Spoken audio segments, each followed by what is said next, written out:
लखनऊ से किरण नाई, वरिष्ठ पत्रकार की रिपोर्ट। मुख्यमंत्री योगी आदित्यनाथ का श्रमिकों और कामगारों को उपहार। एक साथ 30 लाख श्रमिकों को 300 करोड़ के भरण पोषण भत्ते का उपहार।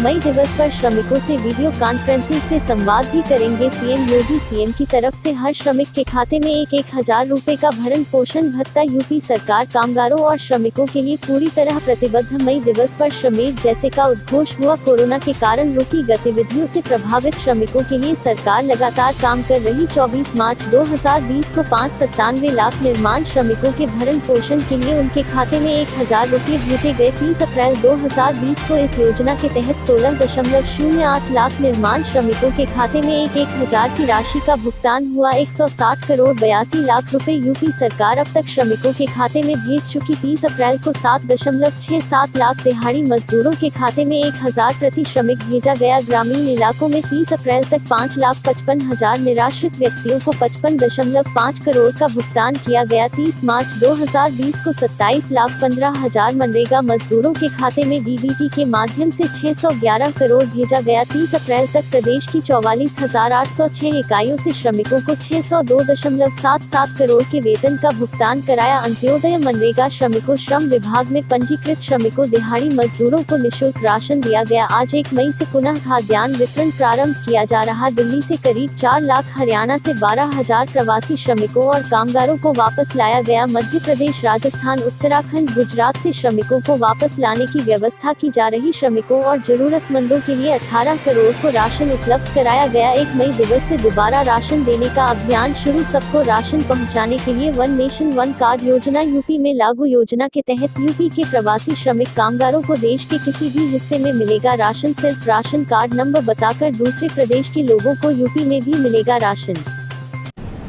आज मई दिवस है। मैं इस अवसर पर प्रदेश के अपने सभी कामगार और श्रमिकों को हृदय से बधाई देता हूं।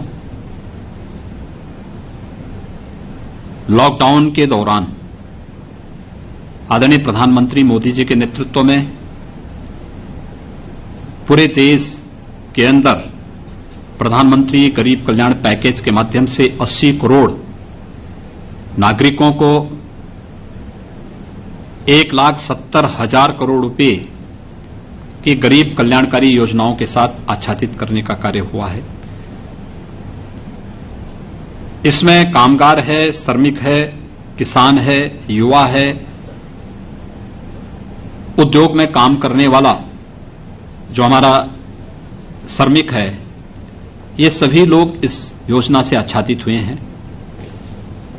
बहुत सारी ऐसी योजनाएं घोषित हुई हैं जो एक गरीब के लिए, एक किसान के लिए, एक मजदूर के लिए, एक कामगार के लिए अत्यंत महत्वपूर्ण है।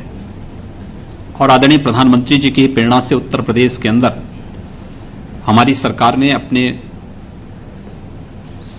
ने यहां पर निर्माण श्रमिकों के लिए, डेली कमाने वाले ठेला, खोमचा, रेहड़ी, ई रिक्शा, रिक्शा, कुली, पलेदार,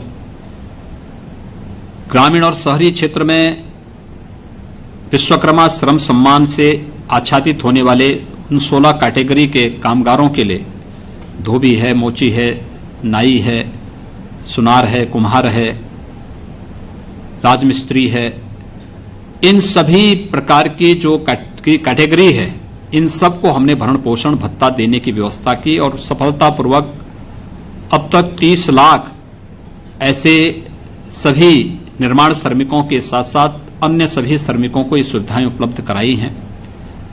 आज मुझे बताते हुए प्रसन्नता है कि हम एक बार फिर से अपने 30 लाख इस श्रमिक वर्ग को फिर से दूसरी बार भरण पोषण भत्ता की राशि जारी कर रहे हैं। मैं इस अवसर पर अपने सभी कामगार और श्रमिक बंधुओं को हृदय से बधाई देता हूं। सरकार उनके रोजगार के लिए, उनकी सुरक्षा के लिए, उन्हें हर प्रकार की सामाजिक सुरक्षा देने, भरण पोषण की भत्ता की व्यवस्था करने के लिए पूरी तरह प्रतिबद्ध है। इसके साथ ही आज हम 18 करोड़ लोगों को पोर्टेबिलिटी के माध्यम से खाद्यान्न उपलब्ध कराने की कार्य योजना को भी आगे बढ़ा रहे हैं। हमने अब तक 2 चरणों में 18 करोड़ लोगों को उत्तर प्रदेश के अंदर खाद्यान्न उपलब्ध कराया है। पहले चरण में उत्तर प्रदेश से जुड़े हुए जो हमारे कामगार थे, जो श्रमिक थे, मनरेगा के मजदूर थे, अन्य नागरिक थे, इन सब लोगों को खाद्यान्न उपलब्ध कराया गया। दूसरे चरण में भारत सरकार की योजना के अंतर्गत निःशुल्क खाद्यान्न उपलब्ध कराया गया। आज फिर से हम लोग अपने उत्तर प्रदेश के सभी 18 करोड़ नागरिकों को खाद्यान्न उपलब्ध कराने की कार्रवाई प्रारंभ कर रहे हैं। उत्तर प्रदेश का कोई श्रमिक और कोई कामगार अगर देश के अंदर किसी भी कोने में रहता है और उसके पास उसका राशन कार्ड नंबर है, तो उसके माध्यम से वहां पर भी ई पॉस मशीन के माध्यम से अपना खाद्यान्न वहां के कोटे की दुकान से भी ले सकता है। और अगर वो वापस उत्तर प्रदेश में आया है तो उत्तर प्रदेश में उसको राशन कार्ड से मिलेगा। अगर राशन कार्ड नहीं बन पाया है तो प्रत्येक जनपद प्रशासन को इस बात के लिए निर्देश दिए गए हैं कि वह उन लोगों के लिए राशन कार्ड बनाएं और उन्हें खाद्यान्न उपलब्ध करवाने का कार्य युद्ध स्तर पर करें। जिन्हें अभी तक राशन कार्ड नहीं बन पाया है उन्हें हम एसडीआरएफ के अंतर्गत फूड पैकेट उनको लोग उपलब्ध करा रहे हैं। हर एक व्यक्ति को उत्तर प्रदेश के अंदर कोई भूखों नहीं सोने पाएगा, चाहे वह होम क्वारंटाइन में हो, अपने घर में हो या इंस्टीट्यूशनल क्वारंटाइन में हो। इन सभी के लिए हर प्रकार की व्यवस्था प्रदेश सरकार ने की है। हर एक नागरिक की सुरक्षा, हर एक कामगार और श्रमिक की पूरी सुरक्षा, सामाजिक सुरक्षा, आर्थिक सुरक्षा, रोजगार की सुरक्षा के लिए सरकार पूरी प्रतिबद्धता के साथ कार्य कर रही है। मुझे विश्वास है मई दिवस श्रममेव जयते के संकल्प के साथ हम सबको एक नई प्रेरणा के साथ एक नए उत्तर प्रदेश के निर्माण में आप सबके श्रम और आप सबके परिश्रम से आगे बढ़ने के लिए हमको एक ताकत देगा। मैं आप सबका अभिनंदन करता हूं, आप सबको मई दिवस की बधाई देता हूं। धन्यवाद।